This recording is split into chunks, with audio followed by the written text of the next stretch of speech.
नमस्कार, मी एके सर एके इंजिनिअरिंग अकॅडमीच्या ऑनलाईन प्लॅटफॉर्मवर परत एकदा सर्वांचं स्वागत आहे. व्हिडिओ सुरू करण्याआधीच एक गोष्ट मी तुम्हाला क्लिअर करतो की हा जो व्हिडिओ असणार आहे हा फक्त 10 ते 15 मिनिटाचा व्हिडिओ असणार आहे. शेवटपर्यंत तुम्हाला हा व्हिडिओ पाहायचा आहे. कुठेही हा व्हिडिओ तुम्हाला स्किप करायचा नाही.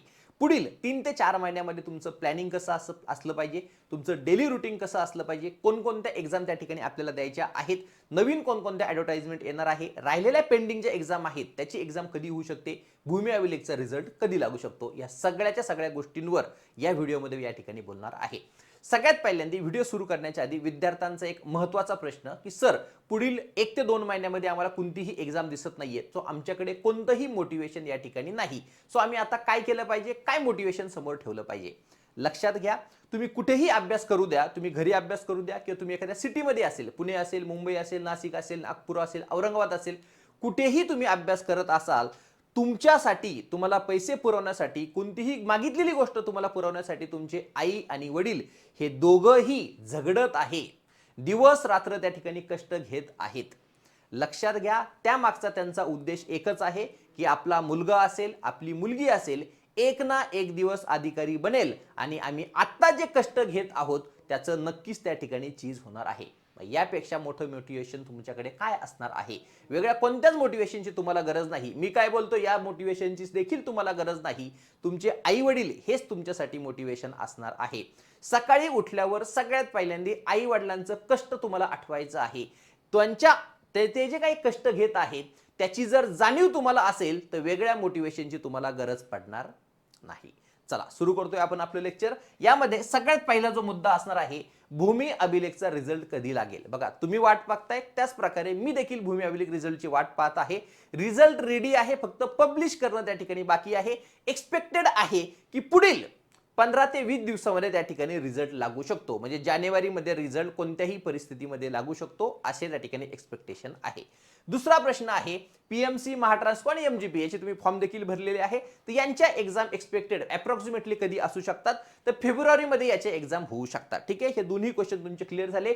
जानेवारीमध्ये याचा रिझल्ट लागू शकतो आणि फेब्रुवारीच्या लास्ट वीक पर्यंत या सगळ्या एक्झाम त्या ठिकाणी होऊ शकतात. ठीक आहे, नंतरचा महत्त्वाचा तुमचा प्रश्न असणार आहे, कोणत्या जाहिराती पुढे येणार आहेत. लक्षात घ्या, WRD ची जाहिरात येणार आहे, WCD असेल, PWD असेल आणि म्हाडा असेल.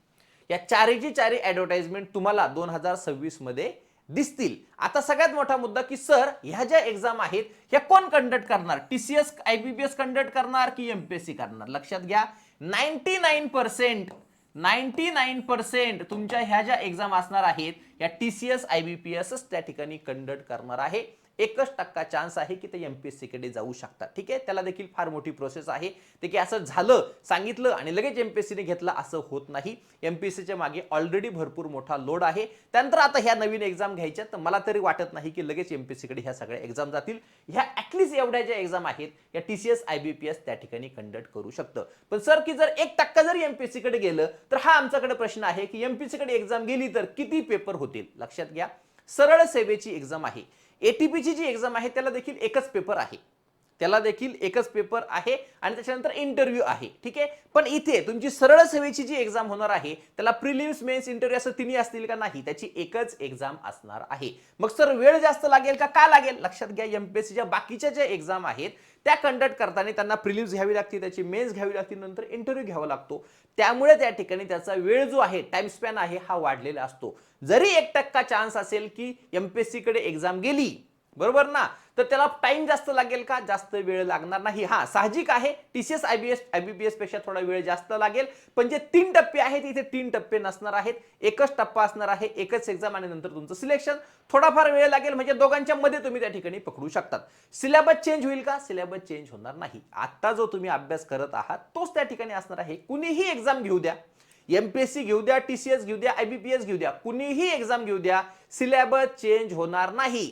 90% सिलेबस ते सेम असणार. काय करणार आहे, सिव्हिल इंजिनिअरिंगची एक्झाम आहे, सिव्हिल इंजिनिअरिंग तर काढू शकत नाही, म्हणजे सिव्हिल इंजिनिअरिंगचे जे तुमचे 20 विषय आहेत ते तर चेंज होणार नाही. नॉन टेक्निकलचा जो पार्ट आहे तो देखील सेमच असणार आहे, Marathi, English, GS, GK, reasoning, aptitude, यापेक्षा वेगळा काहीही सिलेबस नसेल. एक्झामची जी लेवल आहे ती थोडीफार चेंज होऊ शकते, पण तुमचे जे बेसिक कन्सेप्ट्स आहेत ते तुम्हाला क्लिअर करायचे आहे, ते सोडून तुम्हाला वेगळं काहीही करायचं नाही. ठीक आहे, हे सगळे क्वेश्चन तुमचे आता क्लिअर झाले असतील. ठीक आहे, पुढे जातोय आता आपण. जे काही तुमच्याकडे विषय आहेत बरोबर ना, टेक्निकल नॉन टेक्निकल, याला मी 3 पार्टमध्ये डिवाइड केलेलं आहे. पहिला पार्ट माझ्याकडे आहे नॉन टेक्निकलचा पार्ट, ज्यामध्ये तुम्हाला काय दिसतंय, मराठी असेल, इंग्लिश असेल, जीएस जीके असेल आणि रिझनिंग ॲप्टिट्यूड असेल. दुसरा जो पार्ट माझ्याकडे आहे तो आहे स्ट्रक्चरल सब्जेक्ट. मग त्यामध्ये काय काय येतंय, तुमचं मेकॅनिक्स येतोय, सॉम येतोय, टॉस येतोय, आरसीसी येतो आणि स्टील येतो. हे सोडून बाकीचे जे सगळे सब्जेक्ट आहेत त्याला मी टाकले नॉन स्ट्रक्चरल मध्ये. त्यामध्ये आहे FMHM, geotech, environmental engineering, highway and railway, survey, BCM survey, ठीक आहे, सीपीएम, इस्टिमेशन, हायड्रोलॉजी, इरिगेशन आणि ब्रिज अँड टनेल. ठीक आहे, हा 2 वेळा या ठिकाणी झालाय, काय अडचण नाही. लक्षात घ्या, या 3 पार्ट मध्ये मी याला डिवाइड केलेलं आहे. मोस्टली मॅक्झिमम विद्यार्थ्यांचा हा जो पार्ट आहे बरोबर ना, हा जो पार्ट आहे हा चांगला असतो, पण हे जे 2 पार्ट आहे याला विद्यार्थी घाबरतात. समजतंय? सिव्हिल इंजिनिअरिंग देखील ते करतात, पण हे सब्जेक्ट करतात, स्ट्रक्चर मध्ये गेलात की थोडे घाबरतात. म्हणून मी मुद्दामून याला 3 पार्ट मध्ये डिवाइड केलेला आहे, जो की हा पार्ट आपला चांगला आहे आणि हा पार्ट थोडा वीक आहे. सो आता तुमच्याकडे वेळ आहे की हे जे 2 पार्ट आहे हे तुम्हाला व्यवस्थित करायचे आहेत. कुठून करायचे, कसे करायचे, सगळ्या गोष्टी पुढे गेल्यावर मी तुम्हाला सांगतो. पण त्याआधी जर तुम्हाला स्ट्रक्चर वीक वाटत असेल तर आपलं जे इंजिनिअरिंग मेकॅनिक्स आहे याचे फ्री लेक्चर आपल्या युट्यूब चॅनलवर आहे. ह्याच युट्यूब चॅनलवर जायचं, प्लेलिस्ट मध्ये जायचं, इंजिनिअरिंग मेकॅनिक्सचे जे लेक्चर आहेत हे तुम्हाला फ्री ऑफ कॉस्ट पाहायला भेटतील. याची तुम्हाला जर पीडीएफ पाहिजे असेल मेकॅनिक्सची तर मला व्हॉट्सअप करायचे 9067051404 यावर मला तुम्हाला फक्त व्हॉट्सअप करायचे. मेकॅनिक्सचे देखील तुम्हाला नोट्स मिळतील. मेकॅनिक्स झाला की लगेच तुम्हाला सॉल्व करायचं आहे. कोणताही सब्जेक्ट तुम्ही आधी घेऊ शकता. स्ट्रेंथ ऑफ मटेरियल हा जो सब्जेक्ट आहे एके इंजिनिअरिंग अकॅडमीच्या ऍप्लिकेशनवर जायचे, फ्री ऑफ कॉस्ट तुम्हाला अवेलेबल आहे. फक्त इंटरनेट हँडलिंग 2-3 रुपये तुम्हाला त्या ठिकाणी पे करायचे आहेत. सॉम देखील तुम्हाला फ्री भेटणार आहे. म्हणजेच काय होणार आहे की स्ट्रक्चरचा जो बेस आहे तुमचा मेकॅनिक्स आणि सॉम हा जर तुमचा पक्का झाला तर टॉस सिंपल जाईल, आरसीसी सिंपल जाईल आणि स्टील देखील त्या ठिकाणी सिंपल जाईल. हे दोन्ही सब्जेक्ट आपण फ्री दिलेले आहे. इंजिनिअरिंग मेकॅनिक्स हा तुम्हाला युट्यूबवर त्या ठिकाणी मिळणार आहे आणि स्ट्रेंथ ऑफ मटेरियल हा तुम्हाला एके इंजिनिअरिंग अकॅडमीच्या ऍप्लिकेशनवर त्या ठिकाणी मिळणार आहे. काहीही टेन्शन घ्यायचं नाही. स्ट्रक्चरसाठी बस तुम्हाला एवढंच करायचं आहे. ठीक आहे, हे 2 विषय आधी पक्के करा, त्याला वेळ द्या. 8 दिवस तुम्ही मेकॅनिक्सला द्या, 8 दिवस तुम्ही सॉमला द्या, त्या वर्थ आहे. कारण की जोपर्यंत तुमचं सॉम आणि मेकॅनिक्स पक्क होत नाही तोपर्यंत तुम्हाला टॉस, आरसीसी आणि स्टील याच्यामध्ये अडचण येत राहणार.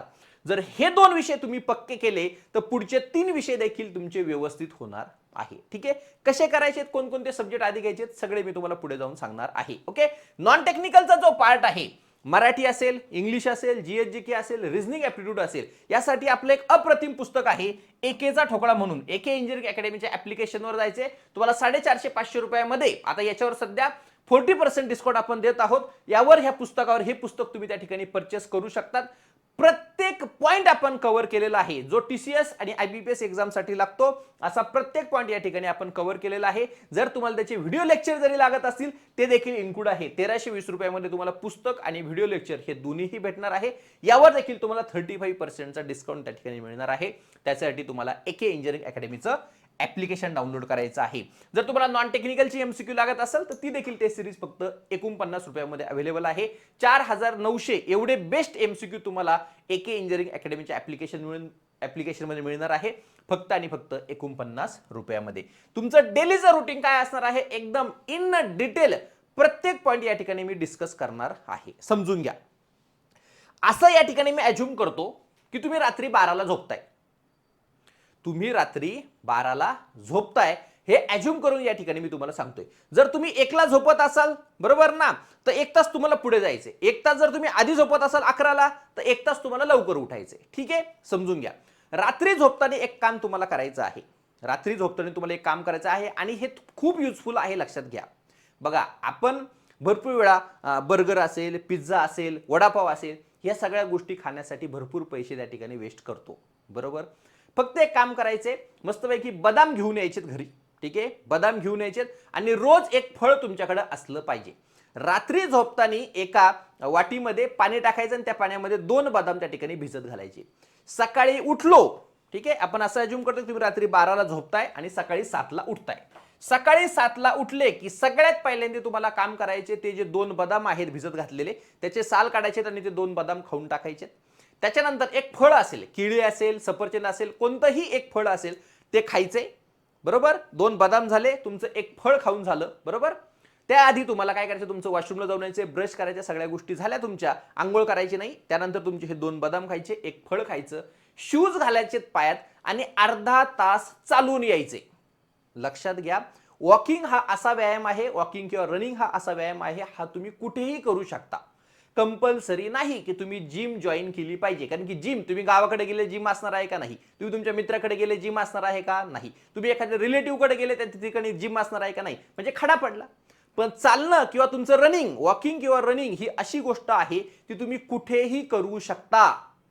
तुम्ही जर तुमच्या एखाद्या मित्राकडे गेला तर तिथं देखील तुम्ही शूज घातले, बाहेर पडले, म्हणजे तुमचं वॉकिंग सुरू झालं. तीच गोष्ट तुम्हाला घरी करायची आहे. सकाळी उठलं की सगळ्यात पहिल्यांदा तुम्हाला वॉशरूमला जाऊन यायचे, थोडं फ्रेश व्हायचे, 2 बदाम खाल्ले, एक तुमचं फळ खाल्लं, त्याच्यानंतर शूज घातले, अर्धा तास चालून आलो किंवा पळून आलो, संपला विषय. 7ला उठले होतात तुम्ही, 7:15ला घराच्या बाहेर पडलात, 7:45ला घरी आलात. बरोबर, त्यानंतर मस्तपैकी फ्रेश आंघोळ करायची आहे. आंघोळ केल्यानंतर तुमचा नाश्ता असेल, ब्रेकफास्ट असेल, जे काय असेल, त्यानंतर तुमचा चहा असेल आणि तुमच्या लायब्ररीमध्ये जाण्याचा टाइम. या सगळ्यासाठी तुम्हाला 1.5 ते 2 तास खूप झाले. म्हणजे तुम्ही अंदाजे 8:30 ते 9 वाजता लायब्ररीमध्ये पोहोचले पाहिजे. म्हणजे 9 वाजता सकाळी तुम्ही लायब्ररीमध्ये आहात. आता हा जो वेळ आहे सकाळी 9 ते 12:30 हा खूप महत्वाचा वेळ आहे. 9 पासून 10, 11, 12 आणि 12:30 3 ते 3.5 तास हा जर वेळेत तुम्ही, या वेळेत जर तुम्ही चांगला अभ्यास केला तर पूर्ण दिवस तुमचा चांगला जाणार आहे. काय सांगतोय मी, 9 वाजता तुम्ही अभ्यासाला, कमीत कमी सांगतोय मी, जेवढ्या लवकर बसाल तेवढं चांगलं. पण 9ला जर तुम्ही अभ्यासाला बसला, 10, 11, 12 आणि 12:30 3.5 तास तुमच्याकडे आहेत. ह्या 3.5 तासामध्ये जो विषय तुम्हाला अवघड वाटतो, आता इथे मी स्ट्रक्चर काय लिहिलंय, कारण की मॅक्झिमम मुलांना अवघड वाटतोय. ठीक आहे, सो स्ट्रक्चरचा कोणता एक सब्जेक्ट घेतला, suppose me strength of material घेतला, सो स्ट्रेंथ ऑफ मटेरियल घेतला, बरोबर, तो 3-3.5 तास अभ्यास झाला का तुमचा एका दिवसामध्ये सॉम संपणार आहे का? नक्कीच नाही. तो 3.5 तास तुमचा अभ्यास झाला. ठीक आहे, पुढे जाऊन मी तुम्हाला सांगतो काय करायचं. 12:30 वाजता तुम्ही जेवायला गेलात, ओके, तुमचं लंच असेल, ओके, लंच वरून आलं अर्धा पाऊण तासानंतर की 15 मिनिटाचा फक्त तुम्हाला एक पॉवर नॅप घ्यायचा आहे.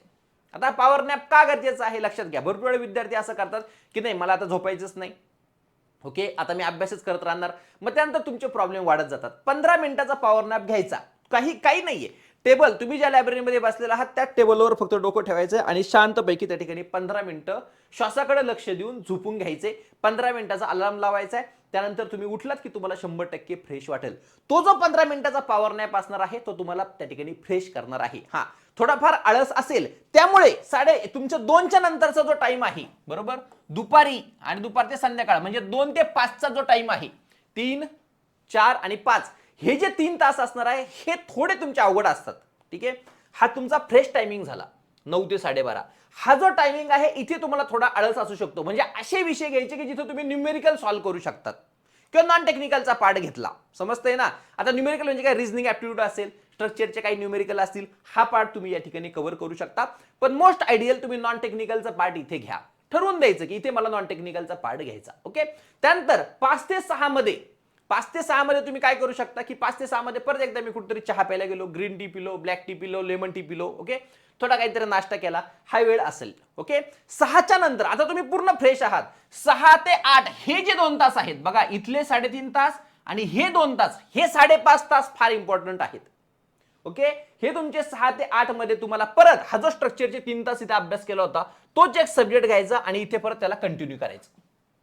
समजते, जो सब्जेक्ट तुम्ही इथे घेणार आहे तोच इथे घ्यायचा. म्हणजे ह्याच एकाच सब्जेक्टचा दिवसभरातला अभ्यास किती झाला, जवळजवळ 5.5-6 तास अभ्यास झाला. असे 5.5-6 तास रोजचा तुम्ही एका सब्जेक्टचा अभ्यास केला तर 4-5 दिवसामध्ये तुमचा तो सब्जेक्ट देखील संपणार आहे. या प्रकारे तुम्ही एक सब्जेक्ट घेतला की तो संपवायचा, पुढचे 5-6 दिवस तोच करायचा. तोच जर व्यवस्थित केला तर मग तुमचा पुढचा सब्जेक्ट तुम्हाला घेऊन चालायचा आहे.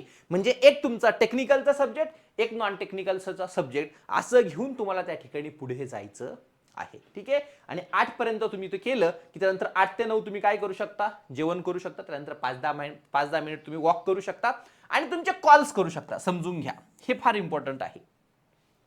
दिवसभरात आपण अभ्यास करतो, बरोबर, काही ना काही, कुणाला प्रत्येकाला काही ना काही टेन्शन आहे. ठीक आहे, तुमचं मन मोकळं होणं फार गरजेचं आहे. तुमचे जे जवळचे लोक असतील, जे तुम्हाला पॉझिटिव्ह वाटतात, निगेटिव्ह लोकांपासून लांब राहायचं आहे. जे तुम्हाला पॉझिटिव्ह वाटतात, तुमचे आई वडील असतील, तुमचे भाऊ बहीण असेल, तुमचा एखादा जवळचा मित्र किंवा मैत्रीण असेल, त्यांना तुम्ही 10 मिनिटं ॲटलिस्ट या ठिकाणी कॉल करा. पूर्ण आयसोलेट कधीही व्हायचं नाही. काही जे आपले प्रेमाचे लोक आहेत ॲटलिस्ट त्यांच्यासोबत रोज 10 मिनिट बोला. भरपूर वेळा विद्यार्थी काय होतात, अभ्यास करतो पण त्याचं सिलेक्शन होत नाही, तो फ्रस्ट्रेशनमध्ये जातो, त्याला एन्झायटी होते, तो डिप्रेशनमध्ये जातो आणि मग काहीतरी वाईट पाऊल उचलतो. हे का होतं? कारण की तुम्ही कुणासोबत तुमचं मन मोकळंच करत नाही. सगळ्यांसमोर मन मोकळं करायचं नाही, पण जे तुमचे प्रेमाचे 2-3 लोक असणार आहेत त्यांच्यासमोर तुमचं मन मोकळं झालं पाहिजे. आज दिवसभरात काय गोष्टी घडल्या ह्या डिस्कस झाल्या पाहिजेत. ठीक आहे. सो हा कॉल फार इम्पॉर्टंट असणार आहे. आणि त्याच्यानंतर परत रात्री 9 ते 11 किंवा 12 पर्यंत तुम्ही काय करू शकता, जे काही तुम्ही आज केले त्याची एमसीक्यू सॉल्व्ह करा किंवा त्याला काय करा, रिवाइज करा. परत 12 वाजता झोपलं की सकाळी 7 ला उठून सेम रुटीन तुम्ही त्या ठिकाणी फॉलो करू शकतात. आता तुम्ही म्हणणार की सर हे 100% फॉलो झालं पाहिजे का? काही टेन्शन घेऊ नका. हा 3 तास जर अभ्यास तुमचा व्यवस्थित झाला आणि तुम्हाला असं वाटलं की मी खरंच खूप चांगला अभ्यास केलेला आहे, इथे तुम्ही एखादा पिक्चर बघून टाका, ह्या दोघांपैकी कुठेतरी एखादा, काही प्रॉब्लेम नाही. आठवड्यातून 1 किंवा 2 दिवस तुम्ही हे करू शकता. मी काय सांगतोय, 7 दिवसापैकी तुम्ही 2 दिवस हा कोणताही जो एक स्लॉट आहे याच्यामध्ये तुम्हाला जी आवडती गोष्ट आहे ती तुम्ही करू शकता. कुणाला तरी भेटायला गेलात, एखादा मूवी पाहून टाकला, बरोबर ना, एखादी वेब सिरीज आहे त्याचे 2 एपिसोड पाहून टाकले, काहीही हरकत नाही. पण हे सकाळचे 3.5 तास तुमचा महत्वाचा अभ्यास होणं गरजेचं आहे. मग ह्या दोन्ही स्लॉटपैकी कोणत्याही एका स्लॉटमध्ये, ह्या 3 स्लॉटपैकी कोणत्याही एका स्लॉटमध्ये तुमच्या आवडती गोष्ट तुम्ही करू शकता. शरीरावर बळजबरी करायची नाही, जेवढं शक्य आहे तेवढंच करायचंय. इफेक्टिव्हली रोजचा 6 ते 7 तास जरी तुम्ही अभ्यास केला तरी देखील तो सफिशियंट असणार आहे. फक्त आपल्या मनाला वाटलं पाहिजे की हा मी आज अभ्यास केलेला आहे आणि तो सफिशियंट आहे. फक्त लायब्ररीत बसले 10 तास त्याचा काहीही यूज नाही. तुमचं माइंड स्टेबल असणं गरजेचं आहे आणि तुमचं माइंड स्टेबल 6 ते 7 तास जरी असेल तरी देखील तुमची पोस्ट त्या ठिकाणी निघू शकते. ठीक आहे. सो सगळ्या गोष्टी या ठिकाणी मी डिस्कस केलेल्या आहे. आपला जो ऑल इन वन नावाचा जो कोर्स आहे, कोणतीही एक्झाम असेल, PWD, WRD, ZP, BMC, PMC, PCMC, नगर परिषद, ZP, महाट्रान्सको, MGP, कोणतीही एक्झाम असू द्या, सगळ्या एक्झामसाठी एकच कोर्स आहे. 3,999 रुपये त्याची फीज आहे. एकेचा ठोकळा हे जे पुस्तक आहे ते देखील त्यामध्ये तुम्हाला घरपोच मिळणार आहे. टेक्निकल, नॉन टेक्निकल दोन्हींचेही व्हिडिओ तुम्हाला या ठिकाणी इन्क्लूड असणार आहे. त्यामध्ये टेस्ट सिरीज देखील असणार आहे. AK इंजिनिअरिंग अकॅडमीचं ॲप्लिकेशन तुम्हाला फक्त त्या ठिकाणी डाउनलोड करायचं आहे. या व्यतिरिक्त तुमचा कोणताही डाऊट असेल तुम्ही खाली कमेंट बॉक्समध्ये त्या ठिकाणी कमेंट करू शकता. भेटूयात पुढच्या लेक्चरमध्ये. Thank you so much.